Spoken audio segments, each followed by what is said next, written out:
Trucker real to the motherfucking deal. How y'all doing today? So, coming to you guys today, a little information.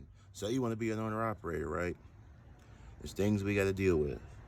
Whether you get a truck with 400,000 miles on it, you run it up to 700,000 miles. You buy a truck with 800,000, almost a million miles. If the truck has a lot of original parts on it, you can expect to, over time, to start changing those. And I went through that even with my Volvo that I had, that when I bought from my buddy, had like 500 and some change on it. And I got rid of it, it was like in the 600s.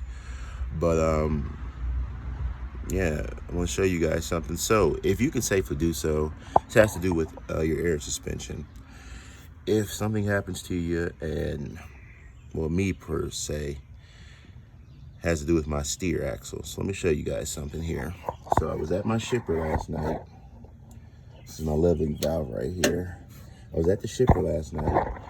I was idling my truck, for a couple minutes just so I could, make sure everything was, cool. Oil temperature was cooled down, make sure everything was good before I just shut it off. And what do you know? I'm sitting there, and just as I get ready to shut my truck off, I hear boom. So what the heck is going on? So I get out thinking maybe I blew a steer tire. So I'm waiting for the truck to kind of, lean down, because I'm pretty sure it came from the driver's side. Well, that did not happen. I keep hearing a hissing noise. So really quickly, I'm gonna show you guys something. If you have, the steer air ride like me, I mean, you still technically are working with a leaf spring. I have the Hendrix in front suspension. So I was already in my city when this happened.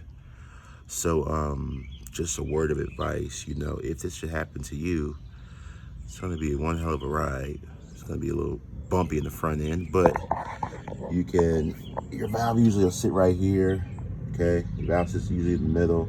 If it goes up, that means, your truck's sitting low, so it'll raise it up, the air just right about the way it needs to be, so you're sitting at right about here, and it shuts the valve off. If you get too high, which it'll push the valve this way, it'll release air from there. So what I did was, so I wouldn't keep leaking air yesterday, I just let the valve down so that it wouldn't air up.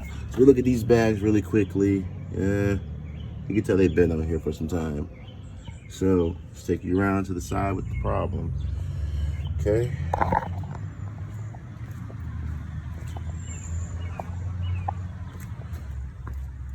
Boom, what do you know? Look at that. Blew that bad boy. Whew. That bad boy got blown out. Yep. Let's see, let's go around here.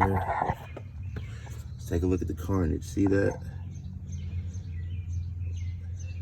Yes, looks terrible. See, blew up there too.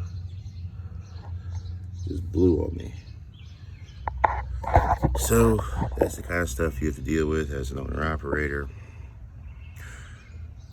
Be prepared. Stuff happens. I showed you a quick little easy way to limp it to the local mechanic shop or back home. It was a bumpy ride in the front end. Wasn't the worst of the worst, but it definitely was bumpy. So yeah, so now I gotta go over here to the dealer, go get these airbags. List price on these airbags is usually, that doesn't look good. List price on these airbags is usually a few $100, but we're looking at a couple hundred. So talk about that one at a later time. And yeah, I'm gonna go get this knocked out. I'll still give you guys some updates on the AC system, but that's a whole another video in itself. So I'll be back shortly.